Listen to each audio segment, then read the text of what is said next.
இன்றைய இறைவார்த்தை. இன்றைய தினத்துக்கு உரிய முதலாம் வாசகம் இறைவாக்கினர் எசாயா நூலில் இருந்து. ஆண்டவர் கூறியது: மானிடர் அனைவரின் செயல்களையும் எண்ணங்களையும் நான் அறிவேன். பிற இனத்தார் பிற மொழியினர் அனைவரையும் நான் கூட்டி சேர்க்க வருவேன். அவர்களும் கூடி வந்து என் மாட்சியை காண்பார்கள். அவர்களிடையே ஓர் அடையாளத்தை நான் ஏற்படுத்துவேன். அவர்களுள் எஞ்சியிருப்போரை மக்களினத்தாரிடையே அனுப்பி வைப்பேன். அவர்கள் தர்சீசு, பூல், வில்வீரர் வாழும் லூது, தூபால், யாவான், தொலையிலுள்ள தீவு நாடுகள் ஆகியவற்றிற்கு செல்வார்கள். இந்நாட்டினர் என் புகழ் பற்றி கேள்விப்படாதவர், என் மாட்சியை கண்டிராதவர். அவர்களும் என் மாட்சி பற்றி மக்களினத்தாருக்கு எடுத்துரைப்பார்கள். அவர்கள் உங்கள் உறவின் முறையார் அனைவரையும் அனைத்து மக்களினத்தாரிடையே இருந்து ஆண்டவருக்கு அளிக்கும் படையலாக கொண்டு சேர்ப்பார்கள். இஸ்ரேல் மக்கள் தூய களம் ஒன்றில் உணவு படையலை ஆண்டவரின் கோவிலுக்கு எடுத்து வருவது போல் அவர்களை குதிரைகள், தேர்கள், பல்லக்குகள், கழுதைகள், ஒட்டகங்கள் ஆகியவற்றின் மேல் ஏற்றி எருசலேமில் உள்ள என் திருமலைக்கு அழைத்து வருவார்கள் என்கிறார் ஆண்டவர். மேலும் அவர்களுள் சிலரை குருக்களாகவும் லேவியராகவும் நியமிப்பேன் என்கிறார் ஆண்டவர். இது ஆண்டவர் வழங்கும் அருள்வாக்கு. இறைவா, உமக்கு நன்றி. இன்றைய தினத்துக்கு உரிய இரண்டாம் வாசகம் எபிரேயருக்கு எழுதப்பட்ட திருமுகத்தில் இருந்து. சகோதரர் சகோதரிகளே, தம் பிள்ளைகளிடம் பேசுவது போல் இறைவன் உங்களுக்கு தந்த பின்வரும் அறிவுரையை நீங்கள் மறந்துவிட்டீர்கள். பிள்ளாய், ஆண்டவர் உன்னை கண்டித்து திருத்துவதை வேண்டாம் என தள்ளிவிடாதே.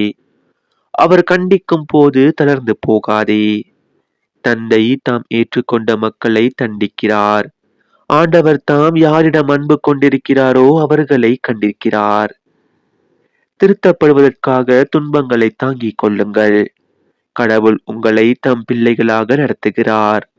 தந்தை தண்டித்து திருத்தாத பிள்ளை உண்டோ? இவ்வாறு திருத்தப்படுவது இப்போது மகிழ்ச்சிக்குரியதாயிராமல் துயரத்துக்குரியதாகவே தோன்றும். ஆனால் பின்னர் இவ்வாறு பயிற்சி பெற்றவர்கள் அமைதியையும் நேர்மையான வாழ்வையும் பயனாக பெறுவர். எனவே தளர்ந்து போன கைகளை திடப்படுத்துங்கள். தள்ளாடும் முழங்கால்களை உறுதிப்படுத்துங்கள். நீங்கள் நேர்மையான பாதையில் நடந்து செல்லுங்கள். அப்போது தான் ஊனமாய் போன கால் மூட்டு பிசகாமல் குணமடையும். இது ஆண்டவர் வழங்கும் அருள்வாக்கு. இறைவா, உமக்கு நன்றி. இன்றைய தினத்துக்கு உரிய நற்செய்தி வாசகம் லூக்கா எழுதிய தூய நற்செய்தியில் இருந்து. அக்காலத்தில் இயேசு நகர்கள், ஊர்கள் தோறும் கற்பித்துக் கொண்டே எருசலேம் நோக்கி பயணம் செய்தார். அப்பொழுது ஒருவர் அவரிடம், ஆண்டவரே, மீட்பு பெறுவோர் சிலர் மட்டும் தானா என்று கேட்டார்.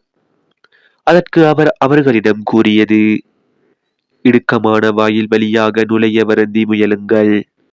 ஏனெனில் பலர் உள்ளே செல்ல முயன்றும் இயலாமற் போகும். வீட்டு உரிமையாளரே, எழுந்து கதவை திறந்துவிடும் என்று கேட்பீர்கள். அவரோ, நீங்கள் எங்கிருந்து வந்தவர்கள் என எனக்கு தெரியாது என பதில் கூறுவார். அப்பொழுது நீங்கள், நாங்கள் உம்மோடு உணவு உண்டோம், குடித்தோம், நீர் எங்கள் வீதிகளில் கற்பித்தீரே என்று சொல்வீர்கள். ஆனாலும் அவர், நீங்கள் எவ்விடத்தாரோ எனக்கு தெரியாது. தீங்கு செய்வோரே, அனைவரும் என்னை விட்டு அகன்று போங்கள் என உங்களிடம் சொல்வார். ஆபிரகாமும் ஈசாக்கும் யாக்கோவும் இறைவாக்கினர் யாவரும் இறையாட்சிக்கு உட்பட்டிருப்பதையும் நீங்கள் புறம்பே தள்ளப்பட்டிருப்பதையும் பார்க்கும் போது அழுது அங்கலாய்ப்பீர்கள். இறையாட்சியின் போது கிழக்கிலும் மேற்கிலும் வடக்கிலும் தெற்கிலும் இருந்து மக்கள் வந்து பந்தியில் அமர்வார்கள். ஆம், கடைசியானோர் முதன்மையாவர், முதன்மையானோர் கடைசியாவர். இது நம் கிறிஸ்து இயேசு வழங்கும் வாழ்வு தரும் நற்செய்தி. கிறிஸ்துவே, உமக்கு புகழ். இன்றைய தினத்துக்கு உரிய சிந்தனை துளிகள். இன மொழி தடைகள் தகர்க. மார்ட்டின் லூதர் கிங் அவர்களின் எனக்கொரு கனவு உண்டு. ஒரு நாள் வெள்ளை நிற குழந்தைகளும் கருப்பின குழந்தைகளும் ஒருவர் கையை ஒருவர் பிடித்துக் கொண்டு நடப்பர் எனும் பிரபலமான கனவை நினைவுபடுத்துகின்றார் எசாயா இறைவாக்கினர். பிற இனத்தார் பிற மொழியினர் அனைவரையும் நான் கூட்டி சேர்க்க வருவேன். அவர்களும் கூடி வந்து என் மாட்சியை காண்பார்கள் என்று உரைக்கிறார் ஆண்டவர். இதுதான் இறைவனின் கனவு. மண்ணுலகில் வாழும் அனைவரும் ஒரே தந்தையின் பிள்ளைகள். எவ்விதமான பிளவுகளோ தடைகளோ இன்றி அனைவரும் ஒற்றுமையுடன் வாழ வேண்டும். சாதியின் பெயரால் கிறிஸ்தவர்கள் பிளவுபட்டு நிற்பது இறைவனின் கனவை முறியடிக்கும் செயல். ஒற்றுமையுடன் வாழ்வோம். இறைவனின் கனவை நனவாக்குவோம்.